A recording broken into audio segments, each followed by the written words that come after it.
More, yeah, I agree. All right, so let's get right into what we're doing this week.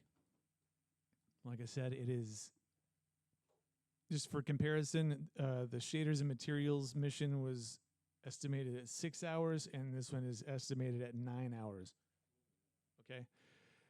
But you have 10 hours of class time with me this week.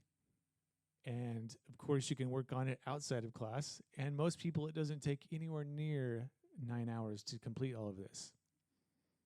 Having said that, you really do need to use your class time wisely this week or you will fall behind. Okay, let's get right into it. Watch our introduction to the mission.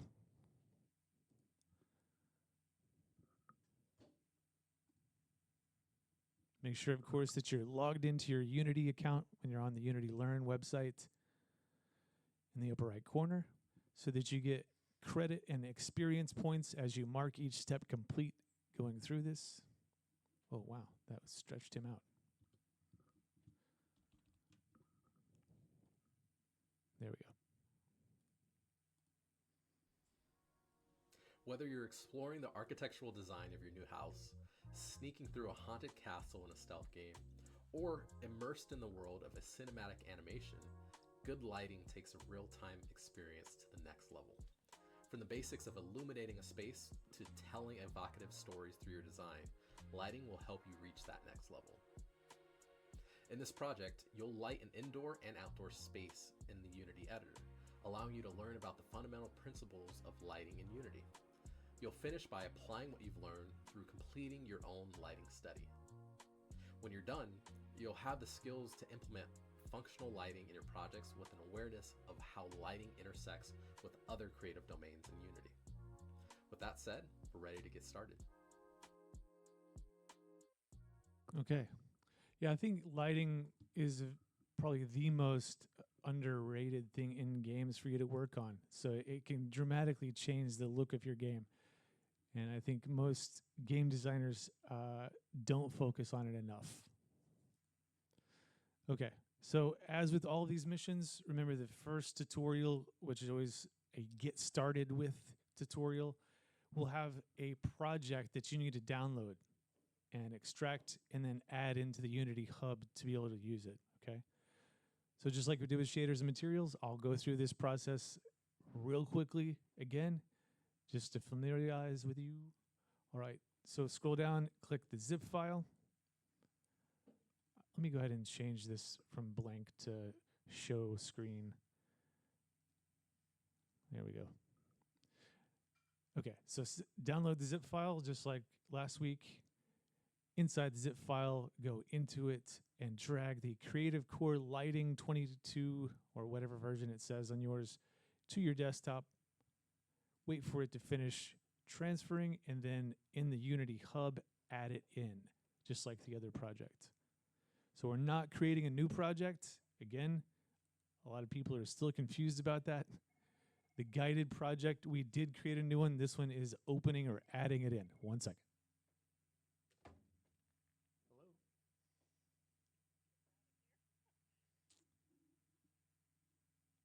Oh, yeah. Sorry about that. Yeah, I do have you separated. I just forgot to click the tab that's just my class. Okay, thanks. Bye. Whoops. Yeah, I forgot. I have control over 3 computers on the other side of the building, and it was literally like putting my voice through all the computers over there. Whoops. Okay, try this again.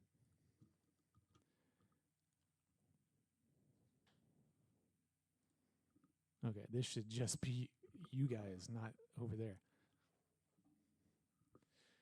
All right, back to it.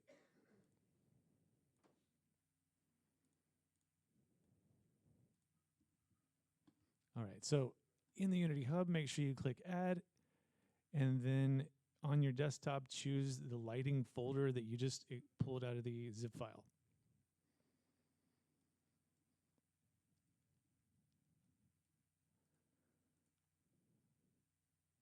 Okay, right here, and add project.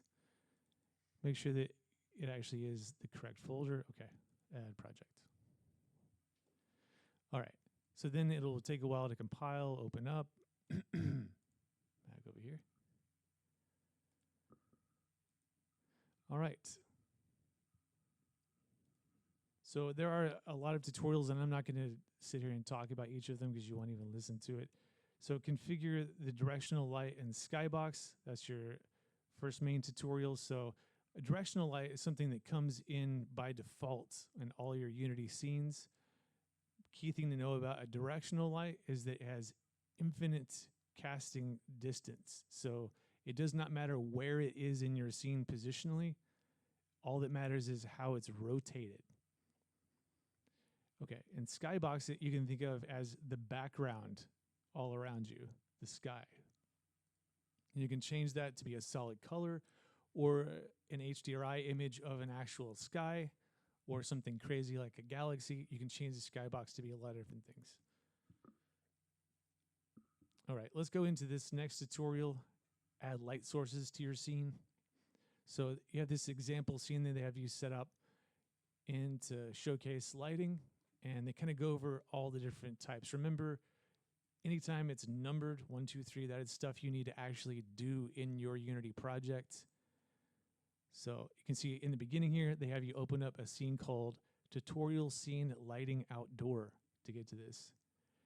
Then they're going to have you experiment with different settings on the street lamp using a spotlight. That's one of the types of lighting, a spotlight, which is has sort of a cone shape that shoots out of it and has a lot of controls. Very common light type in games, spotlight. All right, then they go more into the theory of lighting and how our eyes actually perceive color when it bounces off of objects. So good stuff to know here. And they go out into some deep dives if you want to get really into it here for color theory for artists. All right, they have you add more lights into the scene. Okay. Next tutorial is about shadows. This is a very important thing to consider in games because shadows impact the performance of your game quite a bit. So you have to use it sparingly depending on what your game has in it. You have to adjust your shadows accordingly. Okay, next they go over a concept called baking a light map for your scene. And basically that means you're taking all your light sources and how they look in your scene, and then you're baking all of that into a texture to be applied onto the scene. So that saves you a lot of performance because anytime you have real-time lights in your scene, that's another performance hit. So learning how to bake your lighting is very common practice in games to get realistic, good-looking lighting in your scene that isn't as big of a hit to your performance. Same thing with light probes. They're a way to sort of get baked real-time lighting. So it's basically all these little dots here. Zoom in. All these little yellow dots are light probes. And they're basically just, you can think about them as a little point that it's measuring the light. So in that spot, it's measuring if there's any lighting or not. And if there is, it's in real time sort of baking that. So it's just a way to get better lighting with better performance yet again. Okay. So next tutorial is called Examine and Complete the Indoor Scene. So it's another gallery scene like we had before on the lighting indoor scene. So you're going to identify some considerations for lighting indoor versus outdoor. And you're going to learn how to add emissive materials to the scene. That's materials that actually give off light as opposed to a light itself. Scroll through here real quick.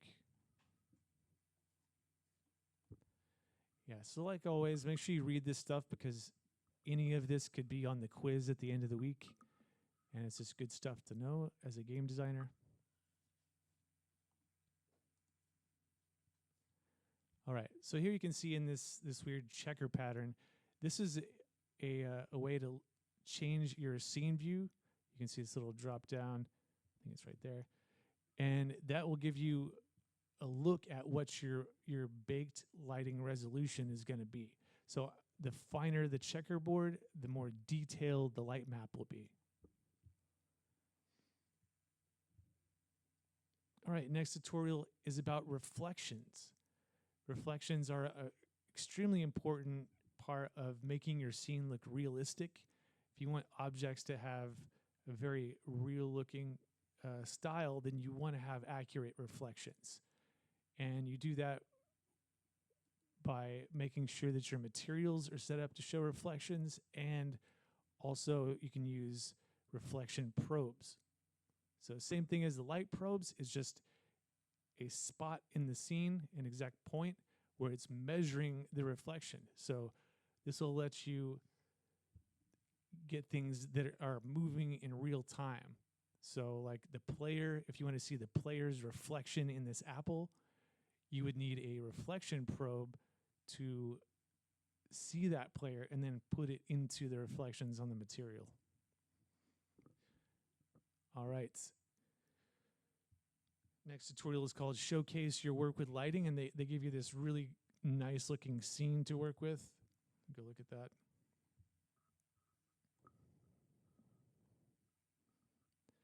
So here's what they have you open up. At first, just a simple lighting setup. You can think about it as like a photography studio, something like that. And they teach you about what 3-point lighting is.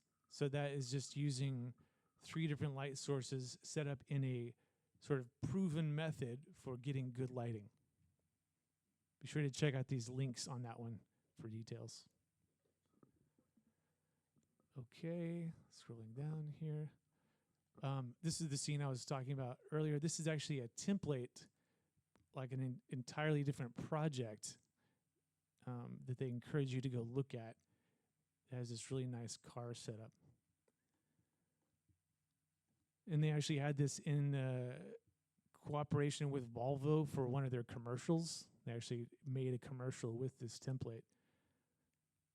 So if you want to get to it, it's called the Sample Auto Showroom Template. And it has this nice car configurator where you can interactively play around with it. Okay. So it's a good template that shows off some good lighting. That's why they have it in there. Okay. Keep going here. Much of science that we I do have a link in the modules here, something that is not part of the Unity Learn called Want to Deep Dive into What Lighting Really Is. This is optional. You do not have to watch that. It's just a long video going deep into what lighting really is. Okay, we're towards the end here. Please pay attention. Here's an important part. So this week's challenge, which you need to do your published discussion posts for, is a cinematic lighting study. So you were to find one frame of a movie and then try to recreate that scene of the movie in Unity, okay? So for mine, I chose a kind of iconic scene from the movie Citizen Kane, where they have this really smoky projector room where these guys are watching some kind of film in there with light shining through. So I just basically tried to recreate that in Unity as best as I could. So you just need to find some movie that you're familiar with that has a scene that you think stands out in terms of lighting, okay? You do want it to be somewhat interesting looking, but it doesn't have to be, as long as I can see that you recognize the lighting in the scene and then you're able to somewhat recreate it pretty good in Unity, and then take a screenshot with it here side by side in your challenge. Okay, so just like the other discussion posts, you need your screenshot showing both of them, a link to your actual cinematic study. So I'll click mine to go to it. Oh man, what happened? That link's broken. I'll have to fix that. But make sure you have a link to where I can actually go to your published Unity scene and see the same thing, and your 2 sentences describing one thing about game design you learned after completing this challenge. All right. And lastly, before the quiz, is you need to apply this knowledge you've gained from the lighting mission to your guided project. Okay.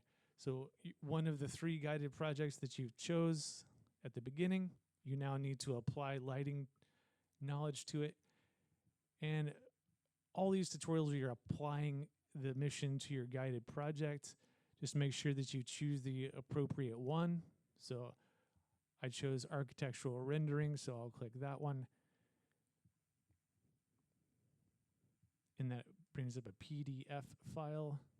So when you scroll into this, you can see it gives you the breakdown for each of the missions, right? So the project requirements for architectural scene with lighting is to have a clean, evenly lit daytime scene. All lighting should be baked for maximum quality, except the sunlight, which should be able to change time of day. So just make sure that you open the correct PDF to see what you need to add into your project as it pertains to lighting. All right. And then you have your quiz, which is only 5 questions. As always, make sure you do your practice quiz and get it perfect before you attempt the one on Canvas. The first grade on the Canvas quiz is the one that goes into the grade book, so please be careful. All right. Your weekly survey question to unlock the next mission on lighting is, if you could live inside any TV show, what would it be?